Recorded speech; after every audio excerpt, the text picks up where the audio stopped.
Jadi kalau kita melihat zamannya Nabi Adam sampai zamannya kita, sejarahnya simpang siur.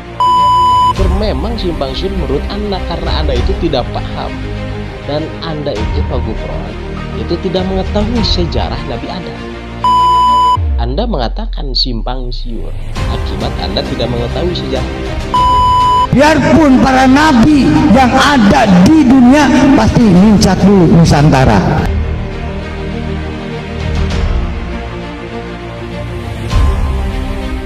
Assalamualaikum warahmatullahi wabarakatuh. Para sahabat Suluk Sani Channel, bertemu lagi bersama saya di channel Suluk Sani Channel.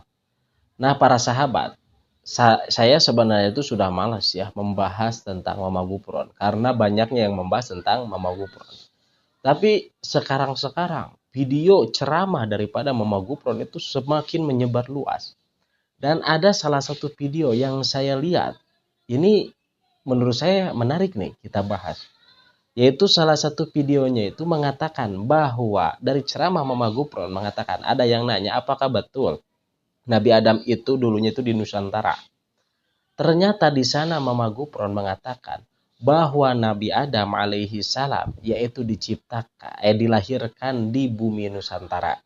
Bahkan para nabi yang lainnya pun pernah menginjakkan kaki ke bumi Nusantara, ya Indonesia ini. Bahkan yang paling parahnya bahwa Rasulullah Shallallahu Alaihi Wasallam itu pernah meminta bantuan kepada Nusantara. Naudzubillahi min dzalik. Ini jelas ya, Mama Gufron yaitu menyelewengkan sejarah. Bahkan disebutnya bahwa sejarah Nabi Adam itu simpang siur, sahabat.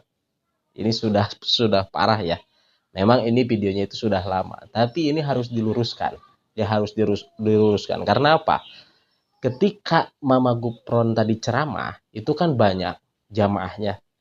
Dikhawatirkan itu jamaahnya itu mempercayainya bahwa benar apa yang diucapkan oleh Mama Gufron.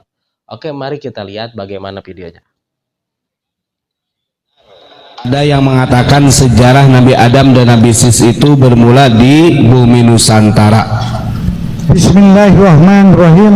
Assalamualaikum warahmatullahi wabarakatuh. Waalaikumsalam. Alhamdulillah wasyukurillah sebangsa dan setanah air. Jadi kalau kita melihat zamannya Nabi Adam sampai zamannya kita, sejarahnya simpang siur. Nah, jadi sahabat katanya bahwa sejarah Nabi Adam itu adalah simpang siur. Simpang siur menurut siapa? Menurut Anda? Anda yang tidak membaca kitab, Anda yang tidak membaca tafsir.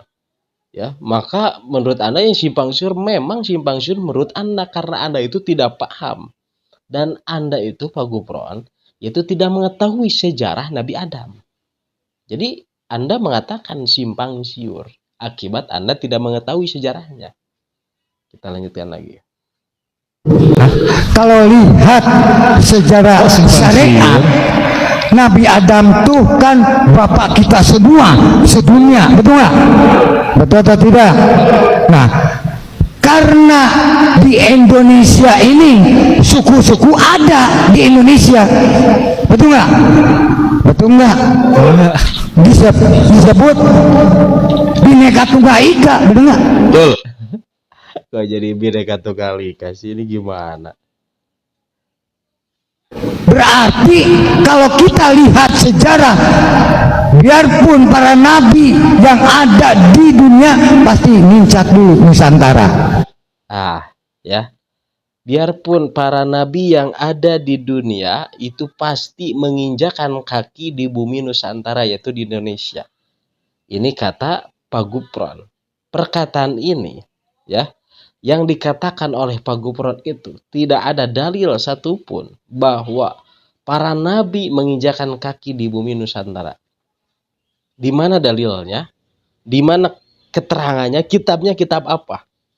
Mari kita bedah. Ya, mari kita bedah bersama-sama. Apakah betul ada keterangan yang menyebutkan bahwa para nabi itu dahulu pernah menginjakan, ya semua para nabi menginjakan kaki di bumi Nusantara? Kita lanjut lagi. Kenapa? Sedangkan Rasulullah pun minta bantuan ke Nusantara. Berarti Naudzubillahi min dzalik. Katanya bahwa Rasulullah pun pernah meminta bantuan ke Nusantara. Ini jelas penyesatan di dalam ceramah, ya, pembelokan di dalam sejarah. Bahkan ini mengarang-arang bahwa Rasulullah pernah meminta bantuan ke bumi Nusantara. Naudzubillahi min dzalik. Inilah bahaya sekali para sahabat Suluk Sani Channel. Kalau misalkan ini dicerna oleh orang awam, bahkan muhibinnya daripada Mama Gupron, mereka akan mempercayai apa yang dikatakan oleh Mama Gupron. Sehingga yang paling bahaya, yang paling mengkhawatirkan lagi, nanti si murid-muridnya akan memberitahukan lagi kepada orang lain bahwa Nabi Muhammad itu, ya, bahwa Nabi Muhammad itu pernah meminta bantuan kepada bumi Nusantara. Ini sangat bahaya sekali para sahabat Suluk Sani Channel. tapi sudah ada stempelnya dari dunia dan akhiratnya. Betul. Naudzubillahi min dzalik. Rasulullah pun minta Kenapa bantuan Nabi kepada Adam Nusantara. bisa begitu? Gak mungkin kitab Suryani dipegang negara lain. Pasti orang Nusantara yang megang. Gak mungkin kitab Suryani dipegang oleh negara lain. Pasti yang memegang kitab Suryani itu adalah orang Nusantara. Ini maksudnya kepada dia sendiri, yaitu kepada Mama Gupron. Karena Pak Gupron itu mengaku bahwa dirinya itu bisa bahasa Suryani, bahasa Ibrani. Tapi setelah sekarang itu, ya, kebongkar ternyata itu memang bukan bahasa Suryani. Itu bahasa asal-asalan yang beliau ucapkan, mengakui kata beliau yaitu itu adalah bahasa Suryani. Bahasanya kan wa maqoli inna rahmatabi ma Allah wa masqodi, kan gitu ya bahasanya, ya. Kata Pak Gupron itu adalah bahasa Suryani. Ternyata itu bukan bahasa Suryani. Bahkan dia dengan bangganya mengatakan bahwa yang memegang bahasa Suryani itu adalah orang Nusantara. Ya maksudnya beliau, itu Pak Gupron, bahasa Suryanti, bukan bahasa Suryani. Enggak.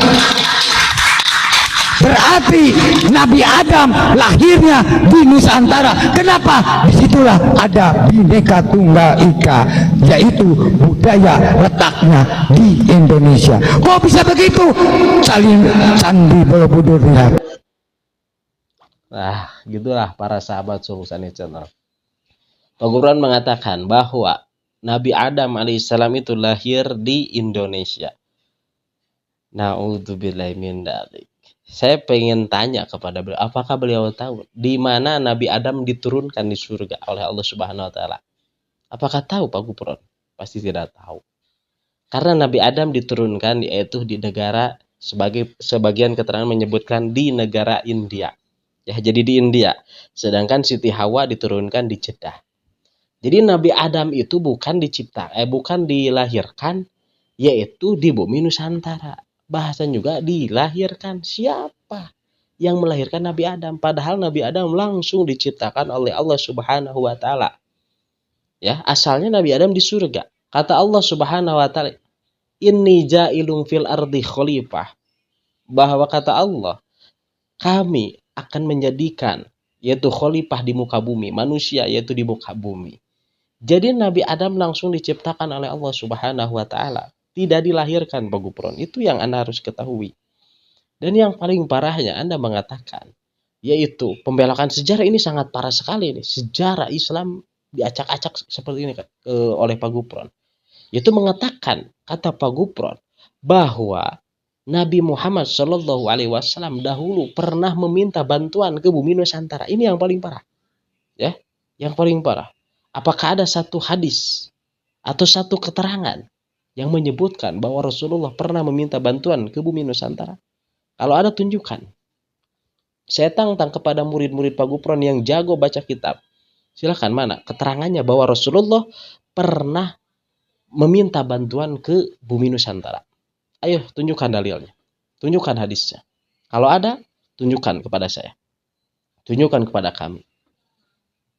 Dan yang tadi mengatakan lagi Pak Gupron bahwa halnya Nabi Adam, sejarah Nabi Adam alaihissalam, yaitu sejarahnya simpang siur.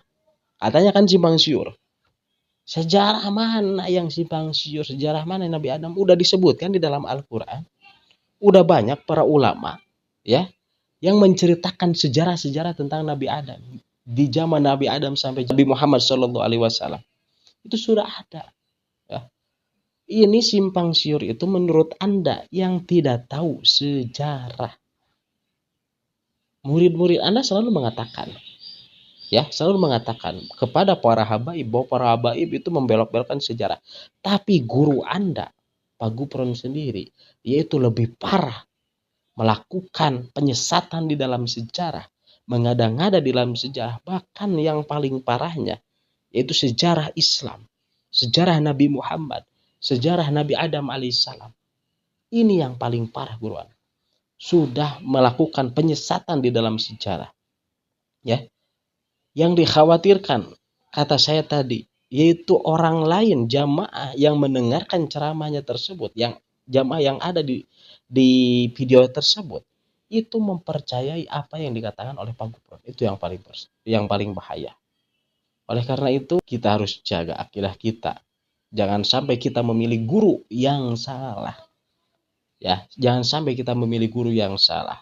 Kita lihat guru kita itu, apakah dia benar-benar paham di dalam ilmu syariat, ilmu fikihnya?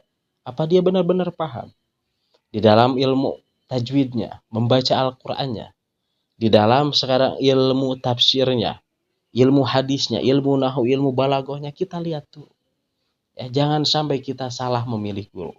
Karena kalau kita salah memilih guru, kita akan terbawa sesat oleh guru tersebut.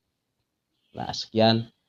Wabillahi taufiq wal hidayah. Assalamualaikum warahmatullahi wabarakatuh.